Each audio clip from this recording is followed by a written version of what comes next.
In 1922, an archaeological team found the entrance to the tomb of an ancient Egyptian king. The expedition, backed by Lord Carnarvon and headed by Howard Carter, had found one of the least plundered tombs of a pharaoh ever discovered.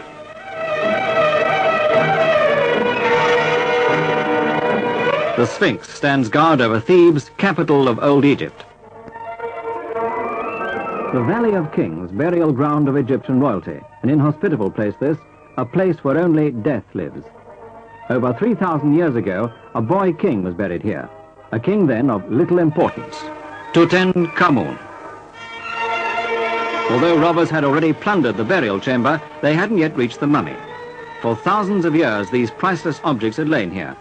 Other royal tombs had been completely stripped, but fate had protected the dead king. And so today we're able to see part of a civilization vastly different to ours. A child's chair and footstool made especially for the king. A model boat intended for the king's journey to the afterlife and the child king's toys. A minor monarch who reigned until he mysteriously died at the age of 18.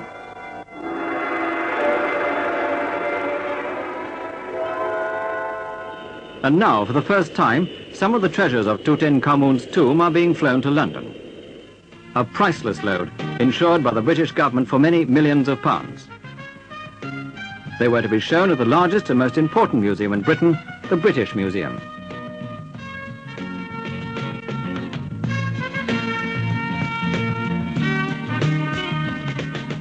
One of the most beautiful items, an oblong golden shrine in a stylized fashion dating back about 3,300 years.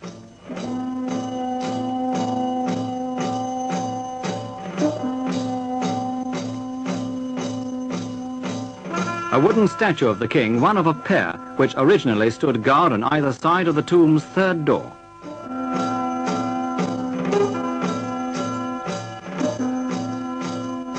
Her Majesty the Queen, who opened the exhibition, shows great interest in the boy king whose reign began 1,300 years before the birth of Christ.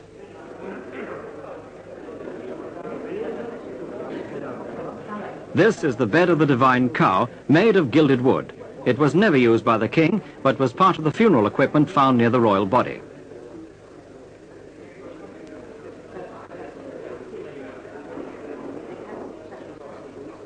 Carved from a single block of alabaster, this stopper comes from a canopic chest which held certain of the king's internal organs. The Queen looks at this vulture collar of gold and polychrome glass decorated with finely chased obsidian. It's purely for funereal use and very different from jewelry worn in life.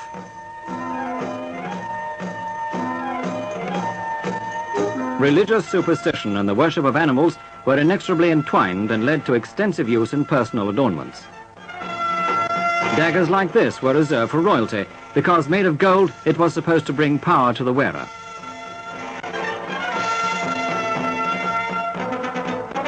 As Howard Carter stepped his way into the past, objects like this ivory headrest were revealed.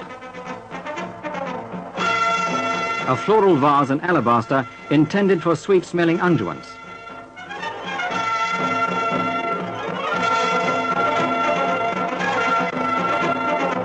A lotiform chalice personally used by Tutankhamun, carved from one piece of alabaster.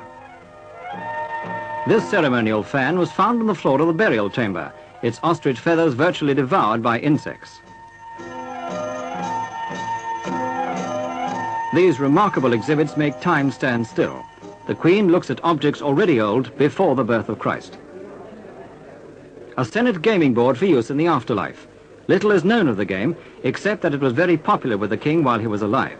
The box is veneered with ebony, while the squares on top are inlaid with ivory.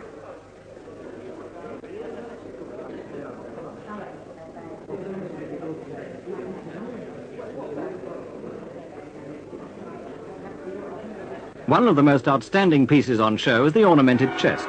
Its design shows the main architectural elements of the standard Egyptian shrine. The chest probably held some of the king's ceremonial robes. Made some 3,500 years ago, the workmanship stands up well to anything created today.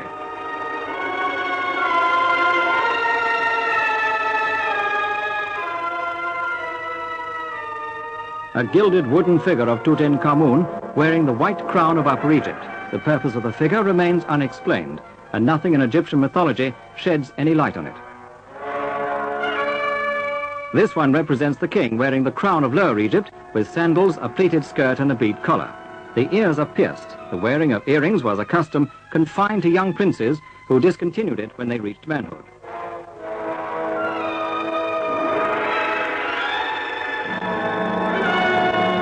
One of the most famous items on show, a mask of pure burnished gold inlaid with semi-precious stones and lapis lazuli. The modern queen looks at the face of an ancient king who departed this life thousands of years before the Roman or British empires were founded.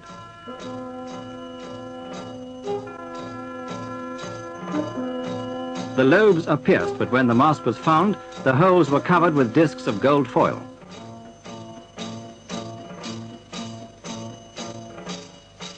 The vulture's head symbolizes sovereignty over Upper Egypt and the cobra over Lower Egypt. It's ironic to think that TUTANKHAMUN, a minor king, is more widely known today than over 3,000 years ago when he ruled over the land of the pharaohs.